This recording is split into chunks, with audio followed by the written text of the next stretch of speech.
परम शांति। आज हम बात करेंगे कली पुरुष की, कि कली पुरुष एक है या अनेक है, और वो सिर्फ कलयुग में ही होता है या सतयुग त्रेता द्वापर में कलयुग में ही होता है, या ये दूसरे सतयुग त्रेता द्वापर कलयुग में भी होता है। तो ये कली पुरुष, इसकी रचना किसने की?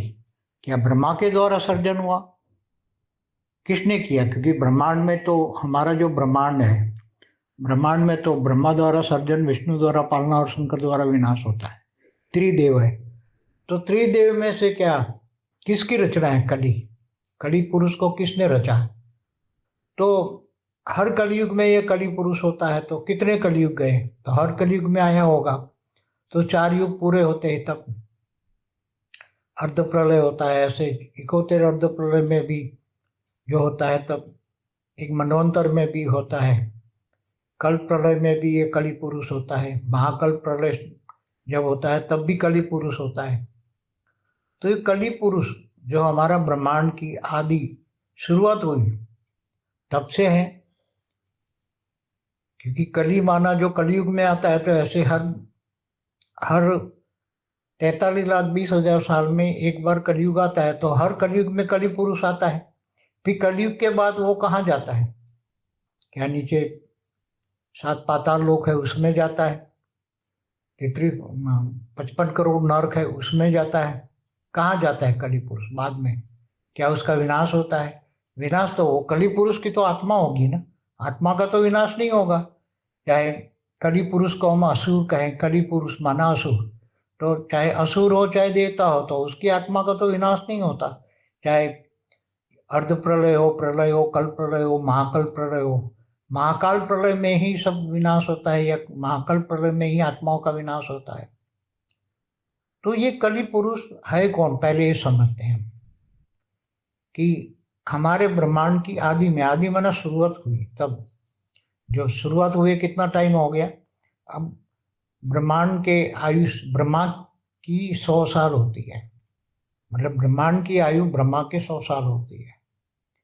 तो ब्रह्मा का एक पराग माना 50 साल पूरे हो गए, दूसरा पराग चलता है उसका भी 198 करोड़ साल हुआ।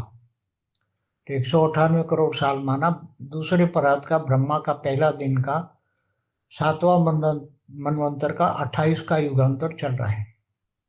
तो कितने कलयुग गए होंगे आप देखो। ब्रह्मा का एक दिन में 1000 कलयुग होते हैं। सतयुग त्रेता द्वापर कलयुग 1000 युगांतर होता है। तो ऐसे 50 सालों में कितना हुआ होगा? ब्रह्मा के 50 सालों में, पहले पराग में। तो ब्रह्मा का एक साल माना 31 खरब 10 अरब 40 करोड़ साल होता है। तो उसमें कितने कलयुग गए होंगे? तो ब्रह्मांड की आदि में, ब्रह्मांड की आदि में जब ब्रह्मा ने 7 परम पुरुष की रचना की, 7 परम पुरुष थे, उसका शरीर परम तत्वों का था, आत्मा थोड़ी परम लाइट की थी, हल्की सी परम लाइट थी, ज्यादा तो नहीं थी, मगर शरीर परम तत्वों का था। फिर 7 ने 7 लोक बनाए ऊपर की धरती से ऊपर, जो 7 लोक है, भूलोक से ऊपर भूलोक, स्वलोक, महलोक, जनलोक, तपलोक, सत्यलोक, महासत्यलोक। तो ये 7 लोक बनाए। ये 7 लोक में ये 7 परम पुरुष ने अपने संकल्पों के द्वारा, पहले संकल्पों द्वारा सृष्टि बनाई जाती थी। तो संकल्प की अनेकानेक उन्होंने रचना की, और 7 लोक में अनेक परम पुरुष बन गए। और 7 लोक में 7 परम पुरुषों ने जो अनेक रचना की परम पुरुष की, वो परम पुरुषों ने अपने अंदर से परम प्रकृति को निकाला, और पुरुष और प्रकृति का 7 लोक में राज हो गया, और वो रहने लगे। फिर धीरे धीरे वो भी और सर्जन करते गए, और सर्जन करते गए, और सर्जन। तो उसके अंदर पावर चली गई, और जो शरीर परम तत्वों का था वो डाउन हो गया, और 3 तत्वों में आ गए। और परम तत्वों से 3 तत्वों में आ गए तो नेगेटिविटी जाने लगी। और फिर धरती पर धीरे धीरे उसके लिए मनुष्य बन गए, तो धरती बनाई गई। ब्रह्मा के 10 साल पूरे हो गए थे तो धरती बनाई। धरती पर वो आकारी से साकारी मनुष्य बन गए। तो जो नेगेटिविटी आती गई, वो नेगेटिविटी ब्रह्मा के अंदर आती गई, और ब्रह्मा के अंदर से मन के अंदर बहुत नेगेटिविटी आई। ब्रह्मा के अंदर बहुत नेगेटिविटी आई।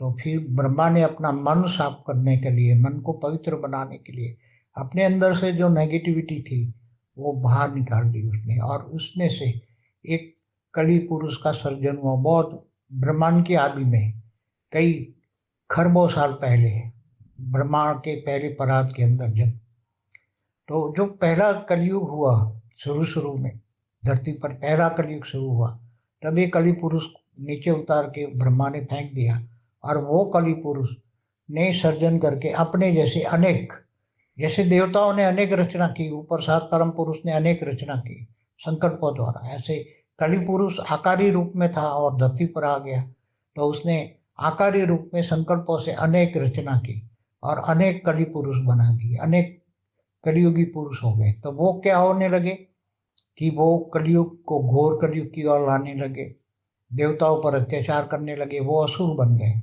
शुरुआत की बात है, वो ब्रह्मांड की आदि में, खरबों साल पुरानी बात है, खरबों खरबों। तो वही असुर बन गए। कली पुरुष माना असुर, जिसके अंदर तमो प्रधान कर्म है, जिस जो तमो प्रधान माना काम क्रोध लोभ मोह अहंकार बहुत भरा पड़ा है ऐसे।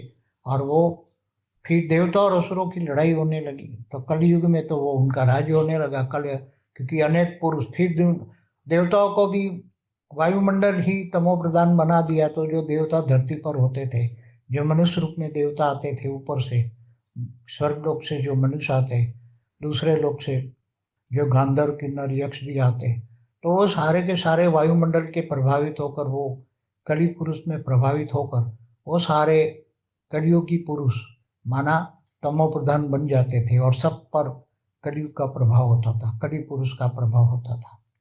और तमो प्रधान वायुमंडल से सारे के सारे जो भी आते, वो सब वायुमंडल के प्रभाव में आकर कलियुगी पुरुष बन गए, सब कलियुगी पुरुष बन गए।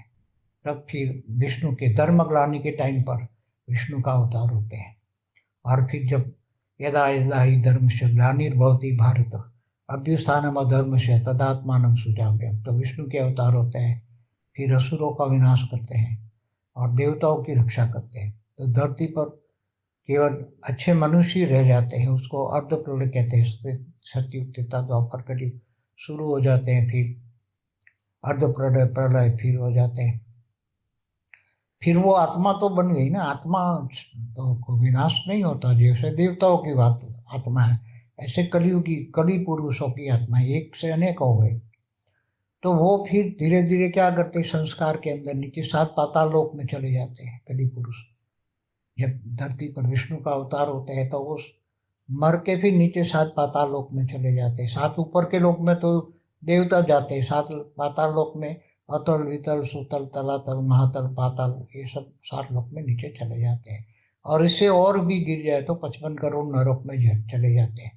मगर उसकी आत्माओं का, कलियुगी पुरुष की आत्माओं का अस्तित्व तो होता ही है, वो कभी भी वो आत्माएं का विनाश नहीं होता। फिर जब वो धीरे धीरे ऊपर आते हैं, कलयुग आता है, तो कलयुग के अंत में तो वो नीचे से ऊपर आ जाते हैं, सारे असुर ऊपर आ जाते हैं। कली पुरुष को हम असुर कहेंगे। और देवता है जो होते हैं वो देवता भी आ जाते हैं, गांधर्व किन्नर यक्ष देवता सब कलयुग के अंदर तो सभी ऊपर से नीचे आ जाते हैं। तो बहुत पब्लिक हो जाती है, 250 करोड़ लगभग, हर कलयुग में 250 करोड़, कलयुग के अंत में 250 करोड़ होता है। फिर अर्ध प्रलय प्रलय कल्प प्रलय में भी वो आत्माएं नीचे चली जाती हैं। कल्प प्रलय में भी आत्मा जब पूरी विष्णु सूर्य में प्रवेश करके 12 सूर्य की रोशनी करता है, तब सब तीनों लोग नीचे सात पाताल लोग 55 करोड़ नग सब कुछ जला के भस्म करता है केवल। तो आत्मा तो बसती है कली, चाहे कली बड़ा असुरों की हो देवताओं की हो। तो हर बार एक कलयुग में आ जाते हैं, नीचे से पाताल लोक से ऊपर आ जाते हैं और फिर मनुष्य बन जाते हैं। मनुष्य का प्रभाव तमो प्रधान, कलयुग का असुरों का प्रभाव तमो प्रधान होता है, कामी क्रोधी लालची होते हैं, और फिर वो भयंकर नेगेटिव वायुमंडल बनाते हैं। तो सब देवता भी असुर, सब असुर धरती पर जो भी है, तो कलयुग का प्रभाव में ये होता है। फिर विनाश होता है, कलयुग का विनाश होता है, शंकर द्वारा विनाश। शंकर अपना तीसरा नेत्र खोल के अग्नि का तांडव मचाते हैं, पूरी धरती पर जलाकर भस्म कर देते हैं। तो हर 4 युग के बाद में ये कलयुग आता ही है। कलयुग में ये कली पुरुष के अनेक रूप मनुष्य रूप में आते हैं, फिर बाद में ये पाताल लोक में चले जाते हैं, फिर बाद में जब कलयुग आता है तो वो आते हैं ऊपर, आतंक मचाते हैं, और देवता भी असुर बन जाते हैं, क्योंकि वो वायुमंडल ही ऐसा है, असुर वृत्ति वाला वायुमंडल है। तो उस वायुमंडल में जो श्वास भी लेता है तो उसके अंदर, श्वास के अंदर भी तमो प्रधान वायु जाता है, तो सभी कलयुग के प्रभाव में आ जाता है। इसलिए ये कली तो ब्रह्मा ने एक कली काल पुरुष को बनाया, कली को बनाया, एक कली को अपने तमो प्रधान मन को पवित्र कर दिया, मगर उसकी नेगेटिविटी, ब्रह्मा के अंदर जो नेगेटिविटी आई थी वो सब बाहर एक आत्मा के रूप में उसने बना दी, उस आत्मा के अंदर नेगेटिविटी आ गई और वो कली पुरुष बन गया। और वो कली पुरुष ने एक से अनेक रूप धारण करके अनेक मनुष्य बने, और नीचे 7 पाताल लोग इन लोगों ने ही बनाया, असुर कहेंगे उसको। तो 7 पाताल लोग असुरों से भरे पड़े हैं, फिर आ जाते हैं, फिर होता है अर्ध प्रलय, प्रलय, ये सब होता रहता है। ये सभी कल प्रलय में भी ये आत्मा तो उनकी बच जाती है, देवता और असुरों की कोई भी आत्मा होती है बच जाती है। शरीर का काल अग्नि में, काल अग्नि में, कल प्रलय में भी काल अग्नि जैसी होती है, महाकल प्रलय में भी काल अग्नि में जल जाते हैं, फिर सब उसका विनाश होता है। और महाकाल प्रलय में तो ऐसे हर अनंत कोटि ब्रह्मांडों में ऐसे कली पुरुष होता है, हर जगह कली पुरुष, ब्रह्मा द्वारा कली पुरुष का सर्जन होता ही है। अनंत कोटि ब्रह्मांडों में भी सत्युग के तत्व होकर कलयुग होता ही है, और कलयुग में ऐसे कली पुरुष का तांडव होता ही है, और उसमें सब कलयुगी प्रभाव में असुर बन जाते। तो फिर अनंत कोटि ब्रह्मांडों का महाशिव महाकाल बन के अनंत कोटि ब्रह्मांडों को भी अपने काल अग्नि में जलाकर, महाकाल अग्नि में जलाकर भस्म कर देते। तब ये सभी आत्माएं भस्म, आत्माएं भी भस्म हो जाती है, शरीर भी भस्म, आत्माएं भी भस्म, सब कुछ भस्म। और वो उसका फिर अग्नि से परम अग्नि में, परम अग्नि से परम वायु, परम वायु से परम आकाश में, परम आकाश से परम महातत्व, फिर परम लाइट में धीरे धीरे धीरे प्रोसेस में लाके फिर परम लाइट जैसे पहले थी, चाहे शिव हो, महाशिव हो, परम महाशिव हो, चाहे मल्टीवर्स हो। तो ये सब कुछ प्रोसेस में आता ही है। जब ज्ञान सागर में डूबोगे तब सत्युग, त्रेता, द्वापर, कलयुग का पूरा नॉलेज आएगा। सब ज्ञान डिटेल में समझोगे तो ये सब समझ में आ जाएगा। नेगेटिविटी भी कहाँ से आई, तो ये ब्रह्मा द्वारा ही नेगेटिविटी क्रिएट की है कली पुरुष का, ये भी ब्रह्मा का ही सर्जन है। परम शांति। बेहद की परम शांति सोचो, बोलो परम शांति। Join us daily for our morning live meditation, Monday to Saturday, 5:30 to 6:30 a.m. Join us daily for live meditation, 10 p.m. to 11 p.m. on YouTube Live. Subscribe now. Website www.paramshanti.org. Email us anant@paramshanti.org. Like, share, subscribe. Join today. बेहद की परम शांति सोचो।